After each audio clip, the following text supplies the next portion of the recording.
कल नीतीश कुमार ने एक बयान देके पूरे राजनीतिक गलियारों में हलचल मचा दी जब उन्होंने ये कहा कि और पार्टियां इंडिया गठबंधन में शामिल हो सकती हैं।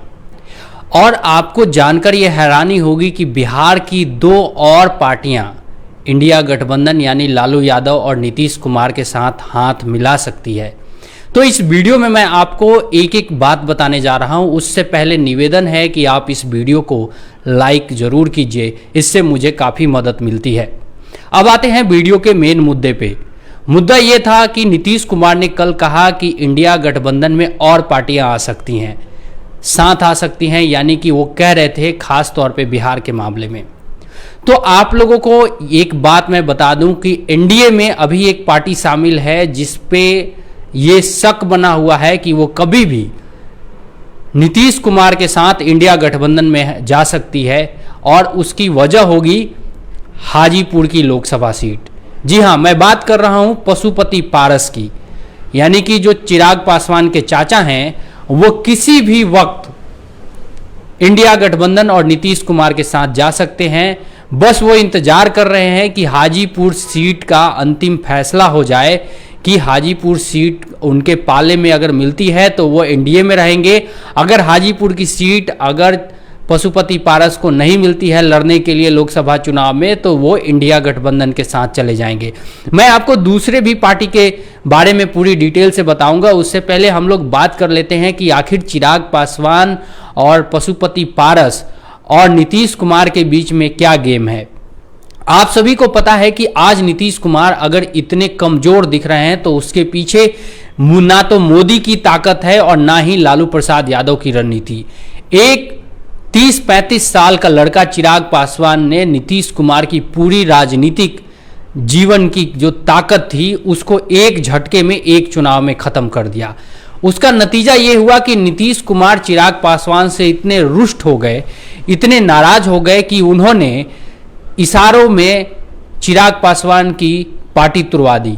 लोग कहते हैं कि जो चिराग पासवान की पार्टी यानी कि रामविलास पासवान की पार्टी लोजपा थी, उसमें जो टूट हुई थी उसके पीछे जदयू और नीतीश कुमार का हाथ था।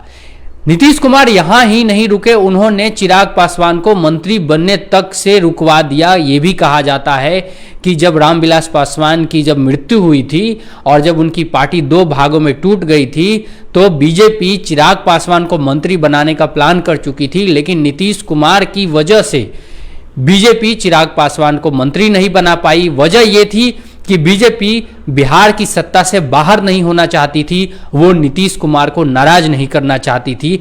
बीजेपी को यह भरोसा था कि नीतीश कुमार जब भी रिटायर होंगे तो नीतीश कुमार का जो भी वोटर होगा, जो भी वोट बैंक होगा, वो बीजेपी के साथ आएगा और बिहार में फिर बीजेपी के पांव अंगद के पांव की तरह जम जाएंगे, जिसको उखाड़ पाना मुश्किल होगा।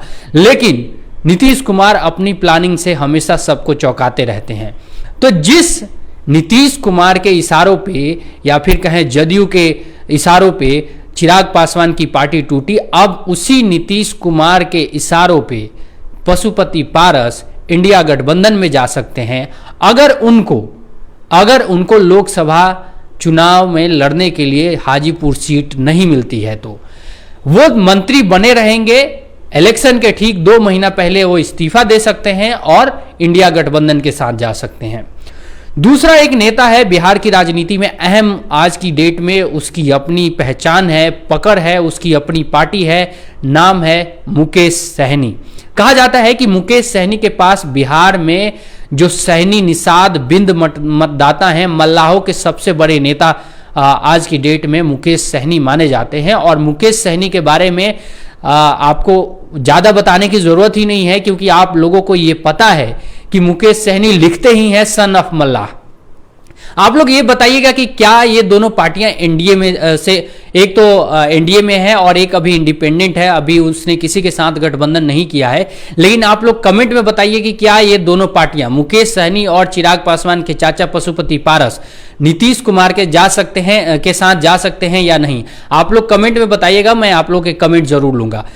तो दरअसल देखिए, हम लोग मुकेश सहनी दूसरे नेता की बात कर रहे हैं। मुकेश सहनी की ताकत किसी से छुपी हुई नहीं है। मुकेश सहनी आज की डेट में बिहार के अंदर मल्लाहों के बड़े नेता हैं और कहा जाता है कि बिहार में लगभग 4% के आसपास जो निषाद वोटर हैं, जो मल्लाह हैं, चाहे बिंद हैं, चाहे आप उनको सहनी के भी टाइटल से जानते हैं, इनकी 4% आबादी है, 4% इनके वोट हैं, उसको कोई भी पार्टी नजरअंदाज नहीं करना चाहती है। विधानसभा में बीजेपी ने अपने कोटे से इनको सीट दिया था। उसके बाद हालांकि बीजेपी से इनका टकराव हुआ और अलग हो गए दोनों लोग, लेकिन जैसे ही नीतीश कुमार ने पाला बदला, बीजेपी ने मुकेश सहनी को, आपको याद होगा, Y+ सिक्योरिटी दी थी, सुरक्षा VIP सिक्योरिटी दी थी कि इससे मुकेश सहनी उनके साथ आए। सुभाष कुमार लिख रहे हैं कि मुकेश सहनी जा सकते हैं, शुक्रिया सुभाष कुमार जी। तो मुकेश सहनी पे बीजेपी ने VIP सिक्योरिटी देके उन पे डोरे डालना शुरू किया। लेकिन जब एनडीए की बैठक हो रही थी, जिस टाइम दूसरी बार बेंगलोर में इंडिया की बैठक हो रही थी, उसी टाइम एनडीए की भी बैठक दिल्ली में हो रही थी। उसमें मुकेश सहनी को जब न्योता नहीं दिया गया, क्योंकि मुकेश सहनी की डिमांड कुछ ज़्यादा है, बताया यह जाता है कि वो अपने आप को 8-10% मतदाता, मतलब परसेंट वाले वोटर ग्रुप की बात करते हैं, तो उनको जब ज़्यादा भाव नहीं दिया गया तो मुकेश सहनी के जो बयान आए थे कि मुकेश सहनी ये कहते हुए नजर आ रहे थे कि बीजेपी वाले तो पलक पावड़े बिछा के बैठे हैं, जैसे कि कोई उनका बहुत करीबी रिश्तेदार हो जो रूठ गया हो, वो तो मुझे रोज मनाने की कोशिश कर रहे हैं। असल शब्द थोड़ा और ज़्यादा तीखे थे, जिनको मैं ऑन कैमरा नहीं बोल सकता हूं। वो शब्द कुछ ज़्यादा ही मतलब एक तरीके से कहें कि अच्छे नहीं कहे जा सकते हैं किसी भी नेता के लिए। हालांकि नेता तो कुछ भी कह सकते हैं, नेता लोगों के ऊपर तो कोई भी रोक टोक नहीं है। तो मुकेश सहनी, उसके बाद जब VIP सिक्योरिटी मुकेश सहनी को केंद्र सरकार की तरफ से मिली थी, उसके अगले ही दिन मुकेश सहनी नीतीश कुमार से मिलने चले गए। तो दरअसल मुकेश सहनी ये डील कर सकते हैं कि अगर उनको लोकसभा सीट लड़ने के लिए ना दिया गया तो उनको 5 साल का MLC का टर्म दिया जाए और राज्य सरकार में कोई मंत्री बनाया जाए। इस डील के साथ मुकेश सहनी इंडिया गठबंधन के साथ जुड़ सकते हैं। हालांकि आप लोगों को याद होगा कि मुकेश सहनी ने 2020 के विधानसभा चुनाव में प्रेस कॉन्फ्रेंस में, जिस प्रेस कॉन्फ्रेंस में महागठबंधन के सारे नेता बैठे थे, तेजस्वी यादव के सामने माइक लेके ये कहा था कि हमारे पीठ में छुरा भोंका गया है, क्योंकि मुकेश सहनी को कोई उसमें टिकट की भागीदारी नहीं दी गई थी। और उसके बाद मुकेश सहनी उसी प्रेस कॉन्फ्रेंस में ये आरोप लगा के तेजस्वी यादव पे और महागठबंधन के नेताओं पे निकले थे और वो फिर बीजेपी में पहुंचे थे। बीजेपी से उन्होंने गठबंधन किया, 4 सीट उनको मिली। 4 सीट में से 3 सीट पे बीजेपी के कैंडिडेट लड़े, 1 सीट पे उनका कैंडिडेट लड़ा, 1 सीट पे बोचहा पे जो उनका कैंडिडेट था उसका निधन हो गया। 3 जो बाकी विधायक थे वो बीजेपी के लोग थे, वो बीजेपी में मिल गए। उसके बाद मुकेश सहनी को MLC से इस्तीफा देना पड़ा, मुकेश सहनी को मंत्री पद से इस्तीफा देना पड़ा। उसकी वजह यह थी कि मुकेश सहनी यूपी में चुनाव लड़ने पहुंच गए थे। मुकेश सहनी योगी आदित्यनाथ को चुनौती दे रहे थे। मुकेश सहनी यूं कहें कि गोरखपुर और बलिया के इलाकों में खास तौर पे कोशिश कर रहे थे कि वो निषाद वोटरों को अपने साथ लाएं और वहां पे मतलब एक तरीके से बीजेपी के खिलाफ लड़ने की कोशिश कर रहे थे। इसके वजह से बीजेपी नाराज हो गई।